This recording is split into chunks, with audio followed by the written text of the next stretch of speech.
बिस्मिल्लाहिर्रहमानिर्रहीम। शुरू अल्लाह के नाम से जो बड़ा मेहरबान निहायत करम करने वाला है। मोहतरम नाजरीन अस्सलामु अलैकुम। मोहतरम नाजरीन, ये वाक़या है शेख अब्दुल कादिर जिलानी रहमतुल्लाह अलैह और एक तंदूर वाले का, जिसका आटा सोने में तब्दील हो गया। तो मोहतरम नाजरीन, ये वाक़या खुद हजरत शेख अब्दुल कादिर जिलानी रहमतुल्लाह अलैह ने बयान फरमाया है। इसलिए मेरी आपसे मुआतबाना गुजारिश है कि इस वाक़ये को पूरा मुकम्मल तौर पर समझने के लिए इस वीडियो को एंड तक जरूर देखें। मोहतरम नाजरीन, आप रहमतुल्लाह अलैह फरमाते हैं कि एक बात का जिक्र है, जब मैं बगदाद शरीफ में था और ज़माना तालिबे इल्म में तालीम हासिल कर रहा था और मैं अपने घर को छोड़कर बगदाद शरीफ आया था। जो दिनार मेरी वालिदा ने मुझे दिए थे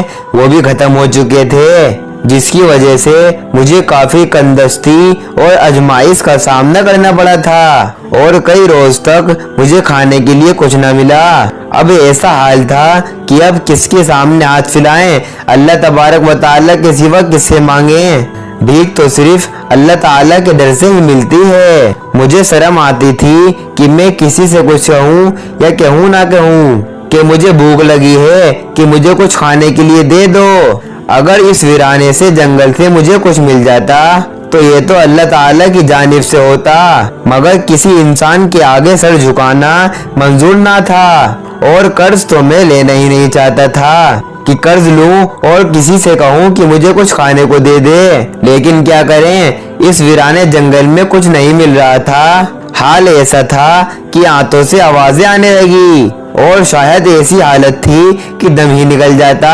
उन्हें इतनी भूख लग रही थी मगर उस जगह कुछ भी ना था। अल्लाह ताला से दुआ मांगी कि या अल्लाह, तू कोई इंतजाम कर दे, गैब से मेरी मदद कर दे, गैब से मेरी रोटी का इंतजाम कर दे। एक दिन मैं दरिया शरीफ की तरफ गया कि वहाँ सब्जी के पत्ते खा सकूं, मगर वहाँ मुझसे पहले बहुत से फुकरा और दरवेश मौजूद होते और उन्हें अगर कोई चीज मिलती तो उनका रश बढ़ जाता। और फिर मैं शहर आया कि वहाँ कोई चीज तलाश करूं, बिला आखिर वहाँ भी कुछ ना मिला और मैं भूख से निढाल होकर मस्जिद के एक कोने में बैठ गया और अल्लाह तबारक व तआला का जिक्र अदा करता रहा। शिद्दत भूख और प्यास से मेरा सर चकराने लगा और आंखों के आगे अंधेरा छाने लगा कि इतना मुश्किल हो गया था कि फाका पड़ गया था और जिस्म में जान न बची। फिर भी गैब से एक आवाज आई, ए अब्दुल कादिर, अब आप बर्दाश्त नहीं कर सकोगे, उठो और किसी से कर्ज लो और किसी से कर्ज लेकर अपने लिए रोटी लाओ।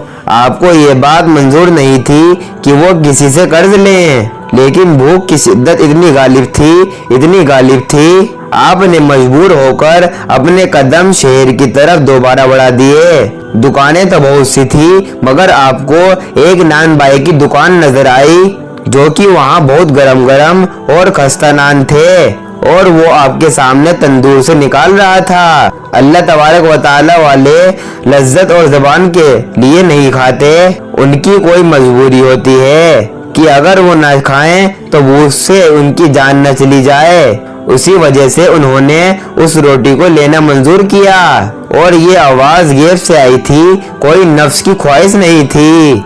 अब आप चलते हुए नान वाले के पास आए। उस नान वाले ने आज तक आपको नहीं देखा था, बल्कि किसी से भी रोटी नहीं ली थी और उस नान वाले के दिल में अल्लाह तबारक व तआला ने उसके दिल में ये बात डाल दी थी कि ये अल्लाह तबारक व तआला के बरगुज़ीदा बंदे हैं और जवानी में ही अल्लाह तबारक व तआला की तरफ रुजू कर चुके हैं। वो तालिबे इल्म हैं, इसलिए उनके लिए रोटी का इंतजाम कर दिया जाए। उसके दिल में आपकी खुद ब खुद इज्जत आ गई और ऐसा लगने लगा कि वो आपको पहचानता है, आपकी बहुत इज्जत करता है। तो वो फरमाने लगे कि वो मुझसे कहने लगा कि आप अब्दुल कादिर हैं। मैंने कहा हाँ कि मैं अब्दुल कादिर हूँ, वही अब्दुल कादिर जो बगदाद शरीफ में इल्म हासिल करने आए हैं। आपने फरमाया हाँ कि मैं वही हूँ।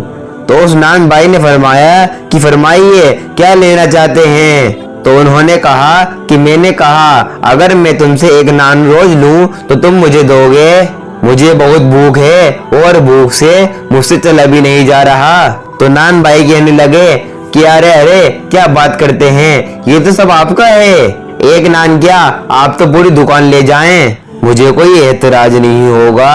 और मैंने कहा कि नहीं, रोजाना मुझे सिर्फ एक नान चाहिए, रोजाना मुझे सिर्फ 1 या 1.5 नान दे देना, और फिर जब भी मेरे पास पैसे होंगे मैं तुम्हें तुम्हारा कर्ज निभा दूंगा, क्योंकि मैं अपने सर पर कोई भी कर्ज नहीं रखता।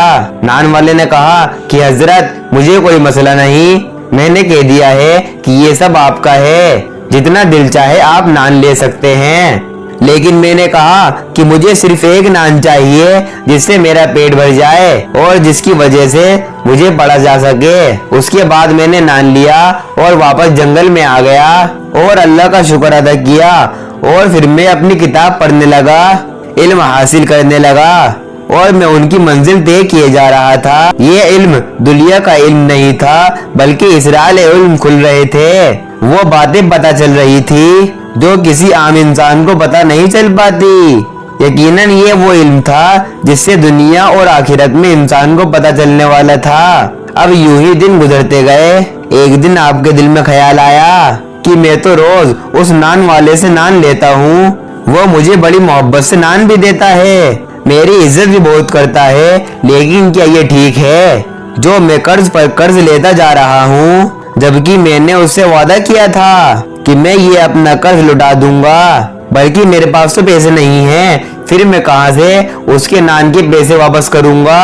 ये ख्याल मुझे इतनी शिद्दत से आया तो मैंने कहा कि ये अब्दुल कादिर, कर्ज तो कर्ज होता है और तुम कर्ज की रोटी खाए जा रहे हो, कुछ तो करना पड़ेगा, उस नान वाले को तो पैसे देने पड़ेंगे, लेकिन कोई सूरत नजर नहीं आ रही थी। आप कहते हैं कि मुझे इतनी शर्म आई कि शर्म के मारे मैं कितने दिन उसके पास रोटी लेने नहीं गया कि कैसे मैं उससे नजरें मिलाऊंगा। बहुत दिन गुजर गए, फिर मैं उस नान वाले के पास नहीं गया।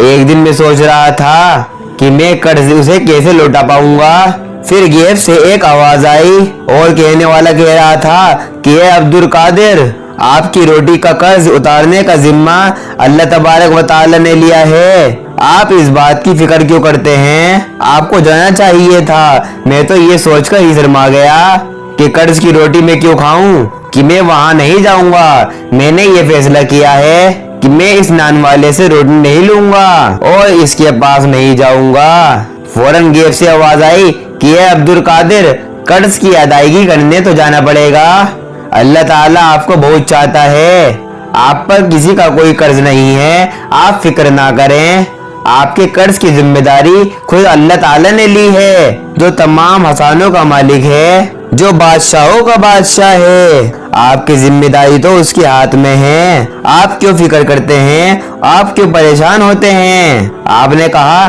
कि मैं रोटी का कर्ज कैसे उतारूंगा, फिर गैब से आवाज आई कि ये अब्दुल कादिर जिलानी, आप उस जगह पर जाओ जो हम आपको बता रहे हैं, बगैर किसी से बातचीत किए हुए वहाँ जो भी चीज मिलेगी उसे उठा लेना और उससे उस नान वाले का कर्ज चुकता कर देना। आपने फरमाया कि मैं मुकाम वाली जगह पर पहुंचा और वो आबादी से बहुत दूर थी, वहाँ वीराना ही वीराना था, किसी का भी वहाँ से आना जाना ना था। मैंने देखा कि दूर एक थैला चमक रहा है, उस थैले के पास गया और खोल के देखा तो वो आटे का थैला था और कोई मामूली आटा नहीं था, बल्कि लग रहा था कि कोई ताजा आटा पीसकर थैले में भरा गया है। उन्होंने फरमाया कि मैं दिल ही दिल में इतना खुश हुआ और मेरे दिल में इत्मीनान आ गया, और फिर मैं उस आटे के थैले को उठाया और उस नान वाले के पास आ गया। उसने कहा कि हुजूर ये क्या है, तो मैंने कहा कि खुद देख लो, और वो भी उसे आटे का थैला समझ रहा था, पर जैसे ही उसने आटे के थैले का मुंह खोला तो मारे हैरत से उसकी चीख निकल गई। वो परेशान हो गया और कहने लगा कि ये क्या है। तो उसने कहा कि क्या देखा तुमने, तो वो कहने लगा कि हुजूर ये आटे का थैला नहीं है, बल्कि इसके अंदर तो सोना ही सोना है। उसने कहा कि हजरत इतनी जल्दी करने की क्या जरूरत थी, तो और आपको देना ही था तो चंद सिक्के ही दे देते। रोटियां इतनी ज्यादा नहीं थी और कुछ दिन तो आप मेरे पास ही नहीं आए थे। मैं आपका इंतजार कर रहा था और जब आप यहाँ पर आए हैं सोने से भरा थैला लेकर आए हैं कि हजरत कर्ज तो इतना ज्यादा नहीं था जितना आपने मुझे लौटा दिया है। आप फरमाने लगे कि ये मुझे तुम्हारी तरफ से नहीं मगर अल्लाह तबारक व तआला की तरफ से मिला है। अल्लाह ताला जिसने हमारा जिम्मा लिया हुआ है, अल्लाह ताला ने ही तुम्हें तुम्हारा कर्ज लौटा दिया है। और फिर जिसका कर्ज अल्लाह ताला उतारे उसके पास तो फिर बेहिसाब रिस्क होगा। और फिर नान वाला आपका अकीदतमंद बन गया। तो मोहतरम नाजरीन, इस वाक्य से ये सबक मिलता है कि अल्लाह तबारक व तआला अपने नेक बंदों से बहुत प्यार करता है। अल्लाह तबारक व तआला अपने नेक बंदों को कभी भी तन्हा नहीं छोड़ता। इसलिए हमें चाहिए कि हम भी अल्लाह तबारक व तआला के नेक बंदे बने और सिर्फ अल्लाह ही से मांगे, क्योंकि अल्लाह तबारक व तआला अपने नेक बंदों को कभी तन्हा नहीं छोड़ता। अल्लाह तबारक व तआला हम सबको अपने हिफ्ज़ व अमान में रखे और हमें उसी से मांगने की तौफीक अता करे। आमीन सुम्मा आमीन।